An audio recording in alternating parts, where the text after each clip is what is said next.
Exactly. Now you were playing another game, an actual game, actual game, Jordan, right here. It's called A Dark Room. It's $1 on iOS. I'm pretty sure it's on Android too, Jordan. I did not check. I'm sorry. It is a text adventure game. Oh, you're already speaking my language. I like it. Here you go. Here you go, Jordan. Text adventure game. I like text. Shiny keys. It's good for people who like books. There's not a lot of reading, but there's definitely some reading through it. Pretty much you start and it's all text. There's no graphics or anything to it. The small amount of graphics that are in this game are represented by more text, like symbols and stuff like that. Anyway, you just start. It's like the room is dark. And you can light a fire, and you can stoke the fire. And as you do these more things and gather resources, more things, you can start building more things.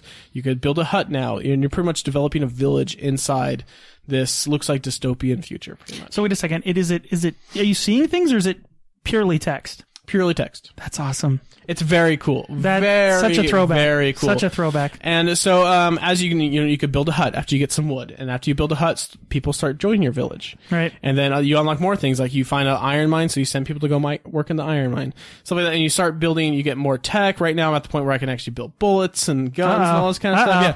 So this is the part which is really cool. So as you're doing this, like it'll show villagers. Like this is how many villagers you have. Right. And there's a point like after you send them to like a mine or something, it's like you're working them too hard. You shouldn't be doing this. Your moral choices. Yeah, and the moral choices keeps going down and down and down. So now it changes from villagers to slaves. Oh, jeez. And it's rough. Like there are parts. I love games like that. Yeah, there are parts, and once you get to a point where you can have gear on you, like weapons and food and all this kind of stuff, then you can start venturing out of your village into other villages. It's part where you come into homes, like a crazy guy comes at you with a knife, and it's like I said, it's all text. Right. What are you can gonna run away or fight or whatever. Yeah. And there's parts where you're investigating cities, you're investigating bases, you're investigating mines, and all this kind of stuff.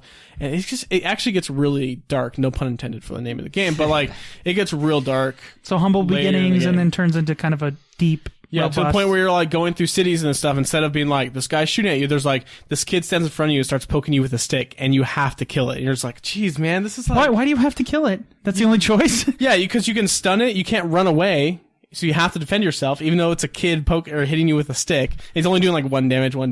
Oh, okay. I was like, okay. I had to, like, I thought like, hey, buddy, like, hey, look at me. And I didn't know he was hitting you with the stick. Okay, yeah, stun that fool. But to the point where like, you're like, oh, I don't mind killing these people. And it's like, oh, I have to like kill this child and like all this stuff to get through the game. It's almost like Walking Dead, where the choices outcome the... the reason I enjoy these kind of games, and there's more experiences like this we talked about a few weeks ago, Firewatch, which again, you guys all call a walking simulator. But I appreciate that there are games that don't just put a gun in your hand and shoot everything that moves. Like there are... This game definitely puts a gun in your hand. No, but it doesn't...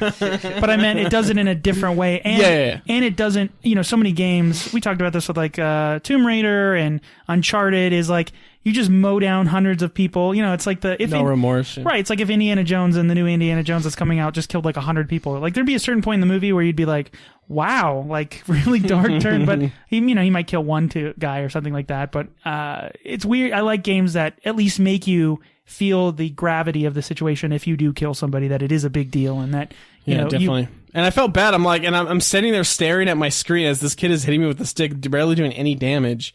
And I'm just like, I don't have any option except to kill this kid. Like, what do I do? And it makes you think. And it's definitely I've definitely got $1 of value out of this game. You can, you stoke the fire to save your game, and you can close the app or whatever and do what you need to do. Really quick playthroughs that you were talking about.